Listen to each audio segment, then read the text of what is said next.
বিসমিল্লাহির রহমানির রহিম। সুপ্রিয় শিক্ষার্থী, আসসালামু আলাইকুম। নোয়াখালী কলেজের হিসাব বিজ্ঞান বিভাগের পক্ষ থেকে অনলাইন ক্লাসে তোমাদেরকে স্বাগতম। আশা রাখি করোনার এই মহাদুর্যোগকালে তোমরা সবাই ভালো আছো, নিরাপদে আছো, সুস্থ আছো।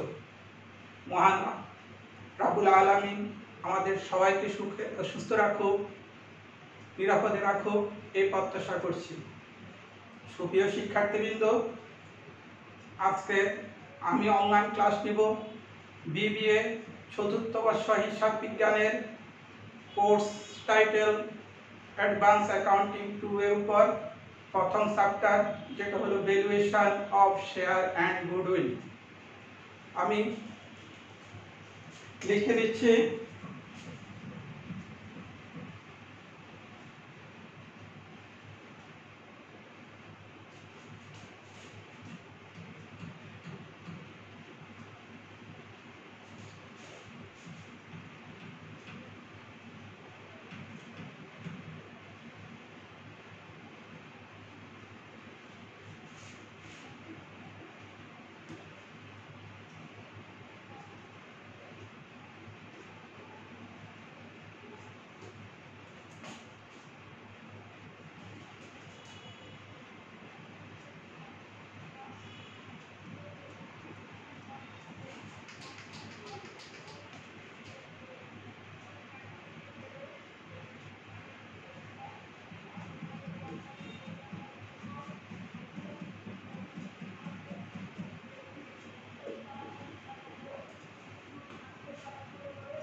Course name Advanced Accounting 2, Valuation, Chapter 1, Valuation of Goodwill and Share। আজকে আমি আলোচনা করব ভ্যালুয়েশন অফ গুডউইল নিয়ে।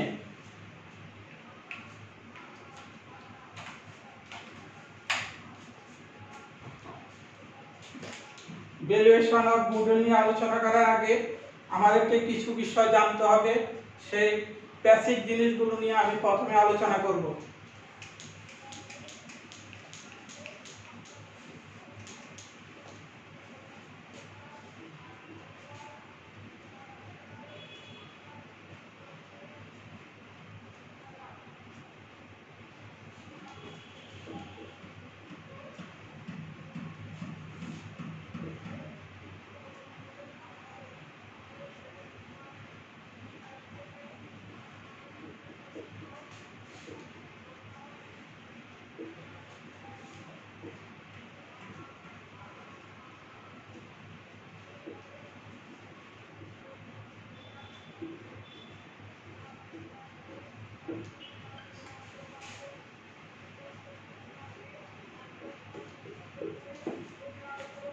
প্রথমে আমি আলোচনা করব ইনট্যানজিবল অ্যাসেটস, অদৃশ্যমান সম্পত্তি। অদৃশ্যমান সম্পত্তি হলো ওই সকল অবস্তুগত সম্পত্তি যেগুলি চোখে দেখা যায় না, স্পর্শ করা যায় না, কিন্তু যেগুলোর আদায়যোগ্য মূল্য বা বিক্রয় মূল্য রয়েছে, যেমন গুডউইল, প্যাটেন্ট, ট্রেডমার্ক, কপিরাইট ইত্যাদি। দ্বিতীয়ত তোমাদেরকে জানতে হবে ফিকটিশাস অ্যাসেট, কাল্পনিক সম্পত্তি, ভুয়া সম্পত্তি বা অলীক সম্পত্তি কি?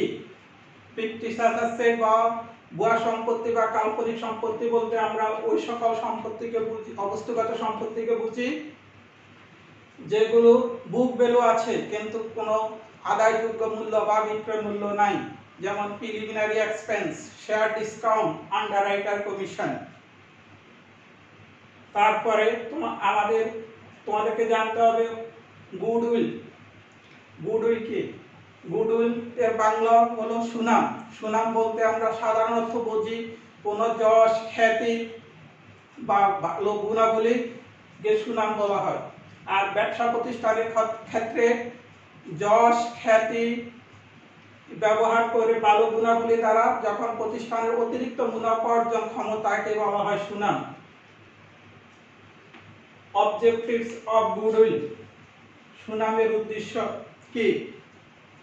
সুনাম কেন আমরা মূল্যায়ন করি? সুনাম মূল্যায়ন করা হয় যৌথ মূলধনী কারবারের ক্ষেত্রে, যখন বিজনেস পারচেজের ক্ষেত্রে, অ্যামালগেমেশন, অ্যাবজেকশন, রিকনস্ট্রাকশন। অংশীদারি কারবারের ক্ষেত্রে সুনাম মূল্যায়ন করা হয় যদি কোনো অংশীদার আগমন ঘটে, কোনো অংশীদার যদি রিটায়ারমেন্টে যায়, কোনো অংশীদারের যদি মৃত্যু ঘটে, বা অংশীদারি কারবার যদি বিলুপ্ত হয়।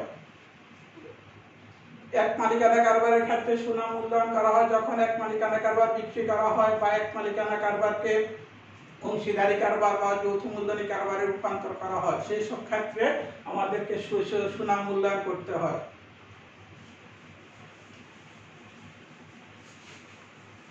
এখন তোমাদের প্রশ্ন জাগতে পারে, সুনাম গুডউইল কি ইনট্যানজিবল আছে নাকি ফিকটিশাস আছে? সুনাম এটা অস্পর্শনীয় সম্পত্তি, কারণ সুনামের আর্থিক মূল্য আছে এবং এটা থেকে মূল্য আদায় করা যায়। কিন্তু কখনো কখনো সুনাম ফিকটিশাস আছে, যখন একটা প্রতিষ্ঠান ক্রমাগত লস হয়, লসের হচ্ছে, তখন যদি ব্যালেন্স শিটে সুনাম থাকে, সেই ক্ষেত্রে সুনামকে আমরা ইনট্যানজিবল অ্যাসেট বলবো না, তখন সেই ক্ষেত্রে সুনামটা হবে ফিকটিশাস অ্যাসেট, কাল্পনিক সম্পত্তি বা ভুয়া সম্পত্তি।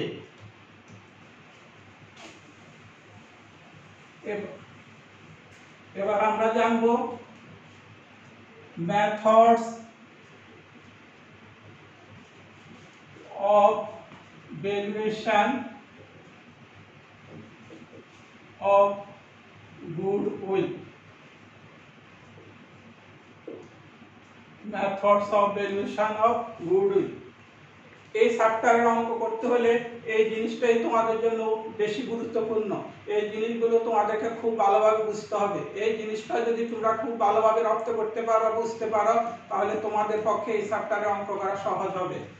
Method of valuation of goodwill, এক নম্বরে average profit method. Average profit method, weighted average profit method।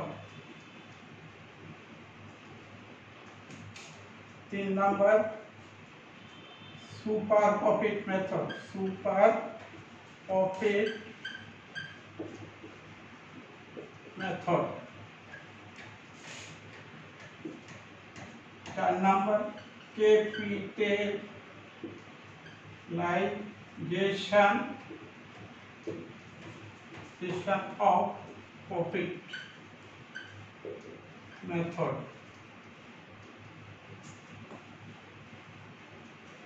5 number annuity method। annuity method। সুনাম মূল্যায়নের 5টা পদ্ধতি: average profit method, weighted average profit method, super profit method, capitalisation of profit method, annuity method. 1 number, 2 number এবং 5 number, এই 3টা জিনিস থেকে তোমাদের অঙ্ক আসবে বি পার্টের 4 নাম্বারের। আর 3, 4 এখানে তোমাদের অঙ্ক আসবে সি পার্টের, অর্থাৎ 10 নম্বরের। Average profit method, weighted average profit method, annuity method, এই 3টা মেথড সহজ। এটা আমি যদি তোমাদেরকে একটু উদাহরণের সাহায্যে বলি, তাহলে তোমরা অতি সহজে বুঝতে পারবে। আর সুপার প্রফিট মেথড এবং ক্যাপিটালাইজেশন প্রফিট মেথড, এটা আমরা বিস্তারিত আলোচনা করব। এভারেজ প্রফিট মেথড, গড় মুনাফা পদ্ধতি। এভারেজ প্রফিট মেথডে বিগত যত বছর থাকবে তত বছরের মুনাফাকে যোগ করে তত দিয়ে ভাগ করলে যে মুনাফা পাওয়া যাবে সেটাকে বলা হবে এভারেজ প্রফিট। এভারেজ প্রফিটকে নাম্বার অফ ইয়ার্স দিয়ে গুণ করলে যেটা পাওয়া যাবে সেটা হলো গুডউইল।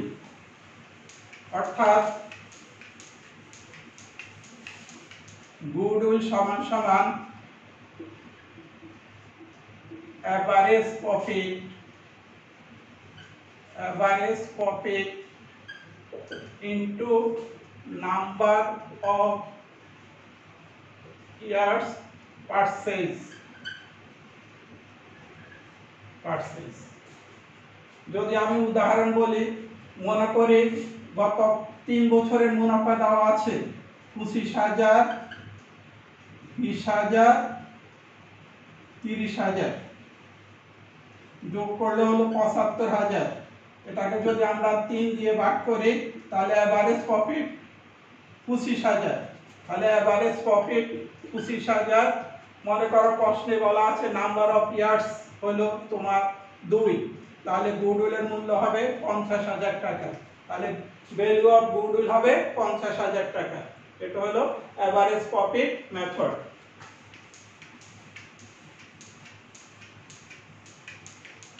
এবার 2 number weighted average profit method. Weighted average profit method মনে করি 2012, 2013, 2014 এই 3 বছরের মুনাফা দেওয়া আছে। এগুলোর সাথে এটা প্রফিট আর এটার সাথে ওয়েট দেওয়া আছে। ওয়েট মনে করি 1, 2, 3। তাহলে আমরা ওয়েট দিয়ে গুণ করলে ওয়েটেড প্রফিট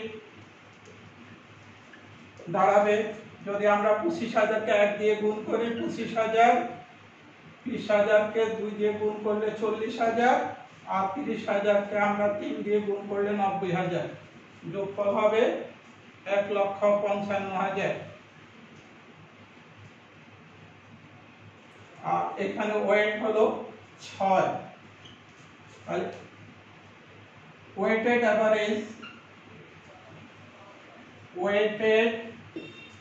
এভারেজ হবে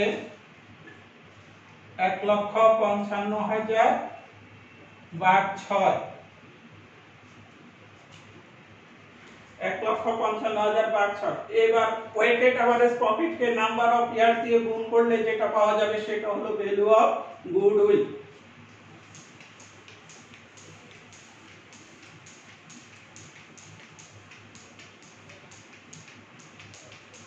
এবার 3 নাম্বার মেথড যেটা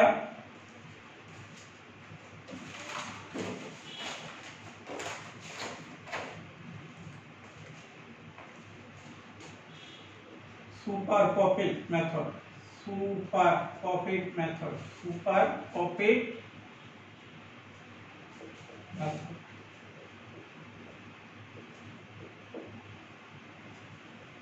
এটা হলো সবচেয়ে বেশি গুরুত্বপূর্ণ, কারণ প্রতি বছর এই সুপার প্রফিট মেথড থেকে আমাদের অঙ্ক আসে পরীক্ষাতে।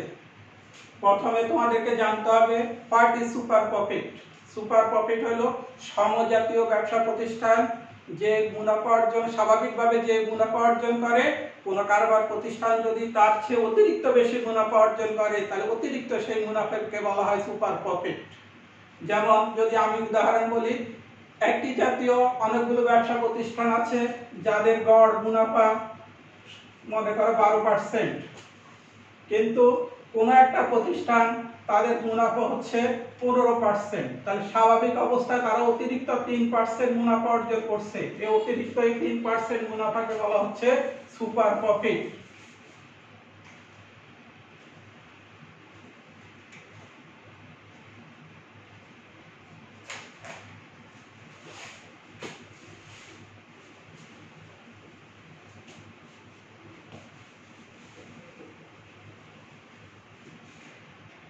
সুপার প্রফিট মেথডের সুনাম মূল্যায়নের ধাপগুলো 1 নম্বরে তোমাদেরকে বের করতে হবে।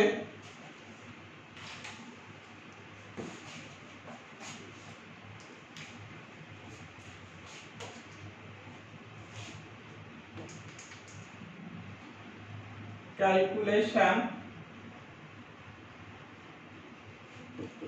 Of capital employed.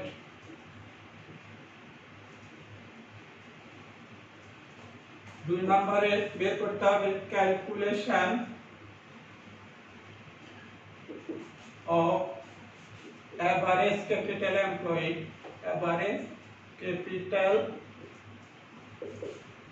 এমপ্লয়েড।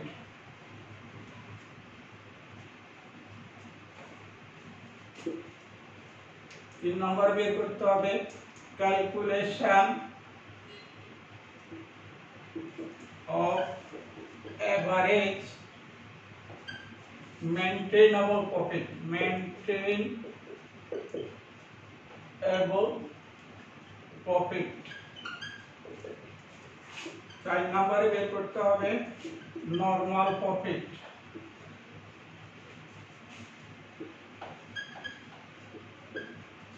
5 নম্বরে বের করতে হবে সুপার প্রফিট। 6 নম্বরে তোমাদেরকে বের করতে হবে গুডউইল।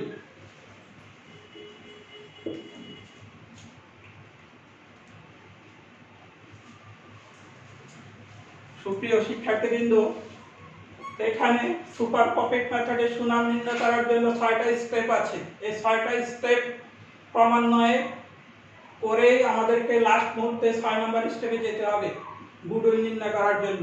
প্রথম যে step calculation of capital employed, বিনিয়োজিত মূলধন নির্ণয়। 2 নম্বর হলো calculation of average capital employed, গড় বিনিয়োজিত মূলধন নির্ণয়।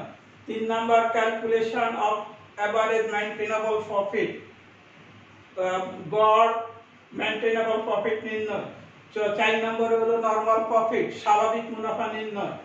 5 নম্বরে সুপার প্রফিট বা অতি মুনাফা নির্ণয়। 6 নম্বর স্টেপে আমাদেরকে কাজ করতে হবে গুডউইল। এবার আমি দেখাবো কিভাবে ক্যাপিটাল এমপ্লয়েড। এই 6টা স্টেপের মধ্যে তোমরা যদি প্রথম এবং দ্বিতীয় এই 2টা স্টেপ খুব ভালোভাবে জানো, তারপরে তোমাদেরকে তৃতীয় স্টেপ, চতুর্থ স্টেপ, পঞ্চম স্টেপ এবং ষষ্ঠ স্টেপ করাটা সহজ হয়ে যাবে। এখানে মূল গুরুত্বপূর্ণ হলো তোমার স্টেপ 1 এবং step 2, calculation of capital employed. এটা ক্যাপিটাল এমপ্লয়েড নির্ণয় করতে হলে তোমাদেরকে জানতে হবে প্রথমে total value of present value of total asset except goodwill, idle investment and fictitious assets.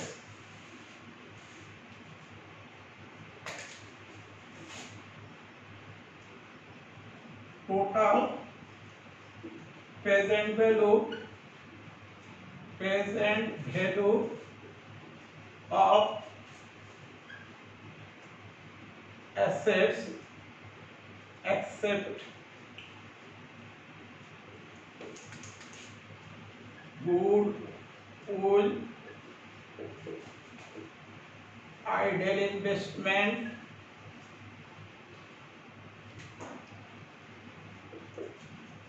and fictitious assets,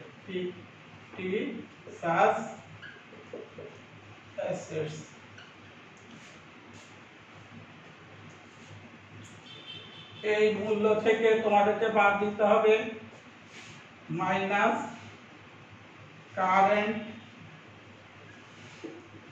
liabilities.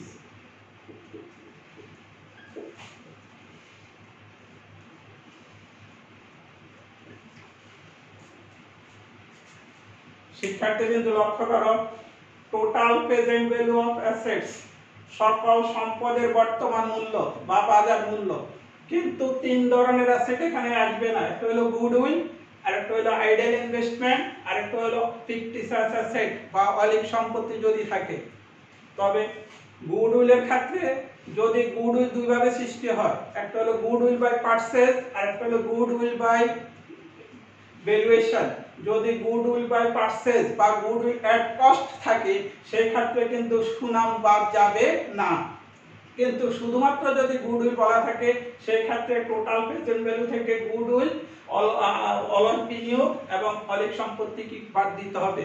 বাদ দেওয়ার পর অবশিষ্ট সম্পত্তির বর্তমান মূল্য থেকে কারেন্ট লায়াবিলিটিস বাদ দিলে যা থাকবে সেটাকে আমরা বলবো capital employed. Capital employed.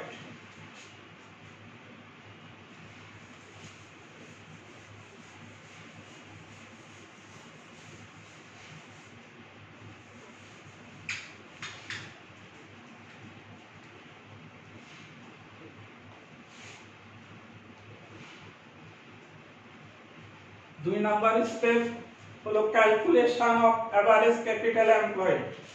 1 number স্টেপে আমরা পাইলাম ক্যাপিটাল এমপ্লয়েড। ক্যাপিটাল এমপ্লয়েড, এটা আমরা স্টেপ 1 এ পেলাম। Step 1 A capital employed minus half of adjusted current year profit, চলতি বছরের সমন্বিত মুনাফার অর্ধেক বাদ দিতে হবে। Half of current year adjusted profit. এই half of current year adjusted profit বের করার সময় তোমাদেরকে কিছু সতর্কতা লক্ষ্য রাখতে হবে। প্রথমে এখানে আমরা লিখব current year profit. Current year profit যেটা তোমাদের প্রশ্নে দেওয়া থাকবে, current year profit.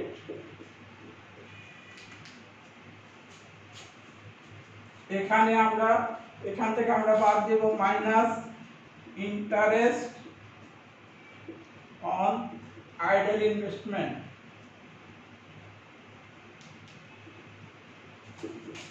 Idol investment আমরা বাদ দিব, plus interest on debenture and long term loan আমরা যোগ করব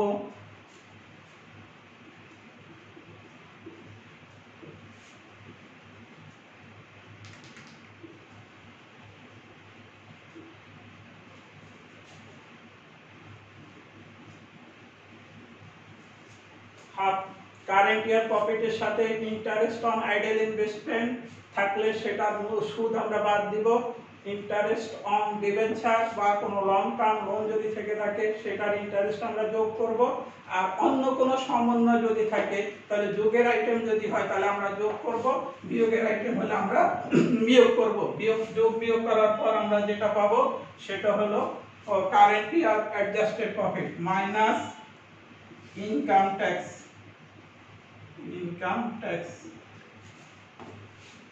ইনকাম ট্যাক্স বাদ দেওয়ার পর যেটা থাকবে তাকে 2 দিয়ে ভাগ করলে যেটা পাওয়া যাবে সেটাকে আমরা ক্যাপিটাল এমপ্লয়েড থেকে এটা বাদ দেওয়ার পর আমরা যেটা পাবো এটাই হলো হাফ এভারেজ ক্যাপিটাল এমপ্লয়েড। আমি আবার বলছি স্টেপটা। প্রথমে আমরা ক্যাপিটাল এমপ্লয়েড পেলাম স্টেপ 1 এ, সেখান থেকে আমরা বাদ দিব half of adjusted current year profit. Half of adjusted current year profit আমরা কিভাবে বের করব? কারেন্ট ইয়ার প্রফিট এটার সাথে যদি আইডল ইনভেস্টমেন্ট থাকে সেটা সুদ বিয়োগ করব, যদি ডিবেঞ্চার বা লং টার্ম লোন থেকে থাকে সেটা সুদ যোগ করব, অন্য কোনো সমন্বয় যদি থেকে থাকে অসমন্বিত জিনিস যদি থেকে থাকে যোগের আইটেম হলে আমরা যোগ করব, বিয়োগের আইটেম হলে আমরা বিয়োগ করব। যোগ বিয়োগ করার পর যেটা পাবো সেটা হলো অ্যাডজাস্টেড প্রফিট বিফোর ট্যাক্স। সেখান থেকে আমরা ট্যাক্স বাদ দিলে যেটা পাবো সেটা হবে adjusted profit after tax. Adjusted profit after tax যেহেতু এটা হাফ, এটাকে 2 দিয়ে ভাগ করলে যেটা পাওয়া যাবে সেটা হলো half of current year adjusted profit. Capital employed থেকে half of current year adjusted profit বাদ দেওয়ার পর যেটা পাওয়া যাবে সেটা হলো capital employed.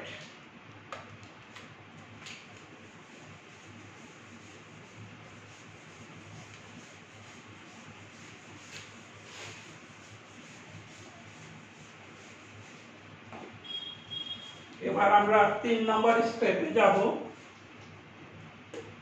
Average maintainable profit.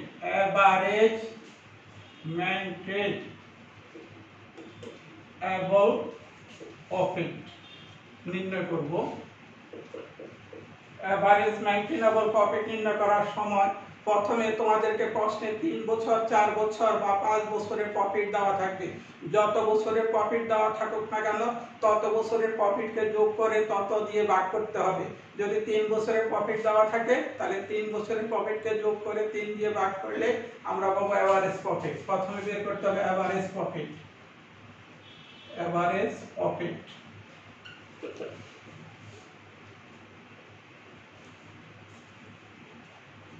Minus এবার তোমাদেরকে লক্ষ্য রাখতে হবে, আমি আগেই বলছি 1 নম্বর স্টেপ এবং 2 নম্বর স্টেপ যদি তোমরা পারো বা করা সম্ভব হয় তাহলে 3 নম্বর 4 নম্বর পরবর্তী স্টেপগুলো তোমাদের পক্ষে করা সম্ভব হবে। এভারেজ প্রফিট নির্ণয় করার পর 2 নম্বর স্টেপে আমরা কারেন্ট ইয়ারের প্রফিটের সাথে যে যে আইটেমগুলো সমন্বয় করছি অর্থাৎ যোগ করছি বা বিয়োগ করছি এই ক্ষেত্রে হুবহু সেই আইটেমগুলোকে যোগ অথবা কি করতে হবে বিয়োগ করতে হবে। যেমন আমরা আগে ইন্টারেস্ট অন আইডেল ইনভেস্টমেন্ট আমরা বিয়োগ করছি, এখানে আমরা বিয়োগ করব plus interest on debenture and long term loan এটা আমরা যোগ করব। তারপর আমরা প্লাস বা মাইনাস এনি আদার অ্যাডজাস্টমেন্ট যদি থাকে সেটা আমরা যোগ বা বিয়োগ করব। যোগ বিয়োগ করার পরে আমরা যেটা পাবো সেখান থেকে আমরা বাদ দিব মাইনাস ইনকাম ট্যাক্স বাদ দেওয়ার পর যেটা পাবো এটাই হবে আমাদের এভারেজ মেইনটেনেবল প্রফিট। এটা হবে এভারেজ মেইনটেনেবল প্রফিট।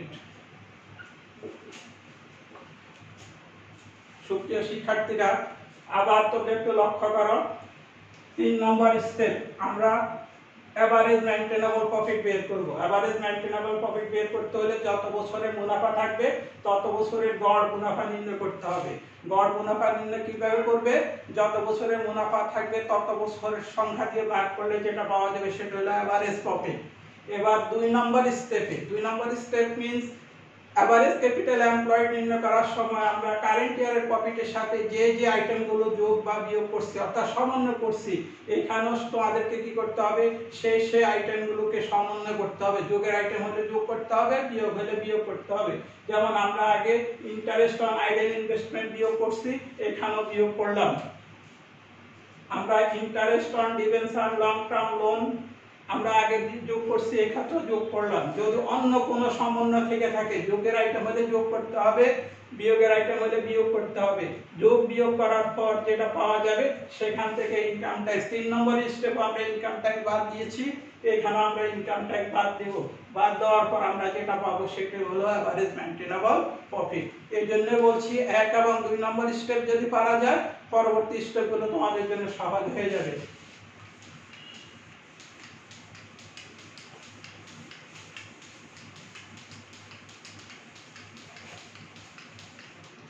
এবার step 4 super normal profit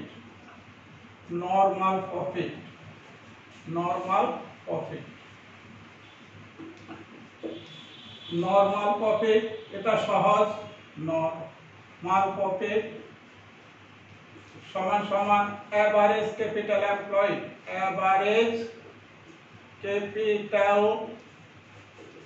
employed into normal rate of return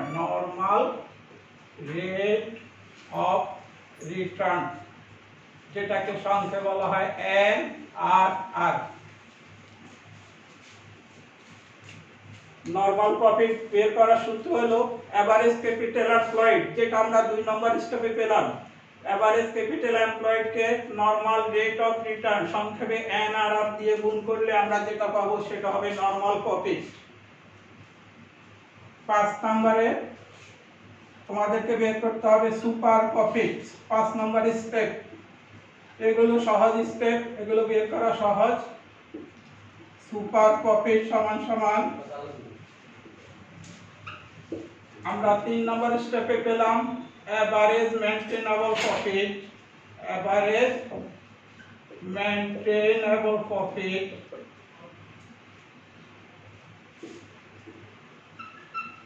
4 নম্বর স্টেপে পেলাম আমরা নরমাল প্রফিট।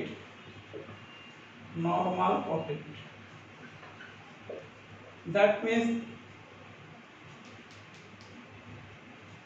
3 বিয়োগ 4 অর্থাৎ অ্যাভারেজ মেইনটেইন সুপার প্রফিট সমান সমান হলো average maintainable profit minus normal profit. 3 নম্বর স্টেপে আমরা পেলাম অ্যাভারেজ মেইনটেনেবল প্রফিট, 4 নম্বর স্টেপে আমরা পেলাম নরমাল প্রফিট। তাহলে নরমাল প্রফিট বাদ দেওয়ার পর যে পার্থক্যটা থাকবে সেটি হবে সুপার প্রফিট। এবার 5 নাম্বার 6 নাম্বার গুডউইল। শেষ দা গুডউইল, গুডউইল সমান সমান হলো super profit into number of years percent.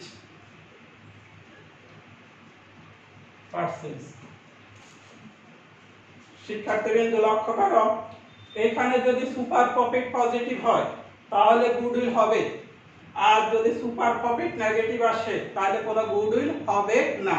Super profit negative হলে কোনো গুডউইল হবে না, কারণ সুপার প্রফিট নেগেটিভ মানেই হলো ব্যবসায় লাভ হচ্ছে না, লস হচ্ছে, তাদের অবস্থা অন্যদের চেয়ে খারাপ। যেহেতু খারাপ তাহলে তাদের সুনাম থাকার কোনো প্রশ্নই আসে না। আর যদি সুপার প্রফিট পজিটিভ হয় সেক্ষেত্রে গুডউইল হবে। গুডউইল কিভাবে? সুপার প্রফিটকে যতগুলো নাম্বার অফ ইয়ার আছে প্রশ্নে বলা থাকবে বা অ্যাজাম্পশন করে আছে সেটা ধরে নিতে হবে, গুণ করলে যেটা হবে সেটাই হবে তোমার গুডউইল।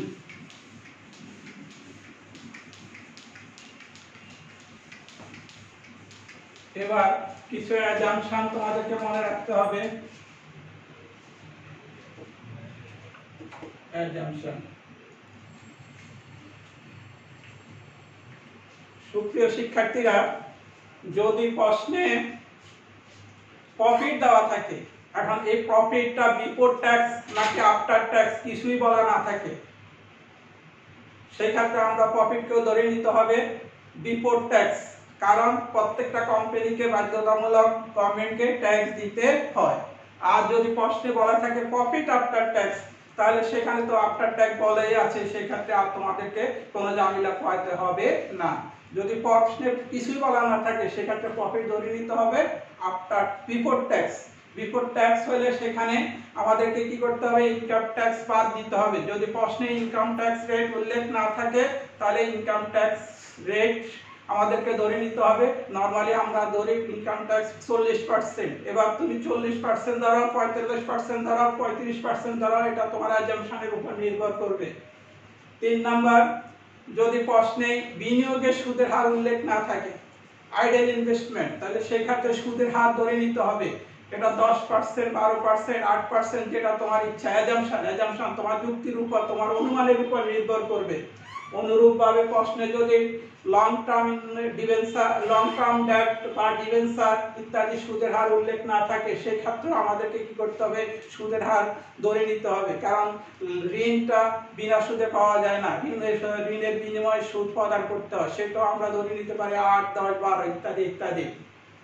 অ্যাজাম্পশনগুলো তোমাদেরকে নিতে হবে। এই জিনিসগুলো আমরা পরবর্তীতে যখন অঙ্ক করাবো তখন ক্লিয়ার হবে। আগামী ক্লাসে আমি তোমাদেরকে 2014 সালের জাতীয় বিশ্ববিদ্যালয়ের যে অঙ্কটা আসছে সেই অঙ্কটা করানোর চেষ্টা করব, তাহলে তোমরা ক্লিয়ার হবে। আজকে প্রথম ক্লাস, এই ক্লাস আপাতত শেষ দিছি। তোমাদের যদি কোনো সমস্যা থাকে তোমরা টেলিফোনে আমাদের সাথে যোগাযোগ করবে, আমরা এই ব্যাপারে তোমাদের সাথে কথা বলবো। ধন্যবাদ সবাইকে।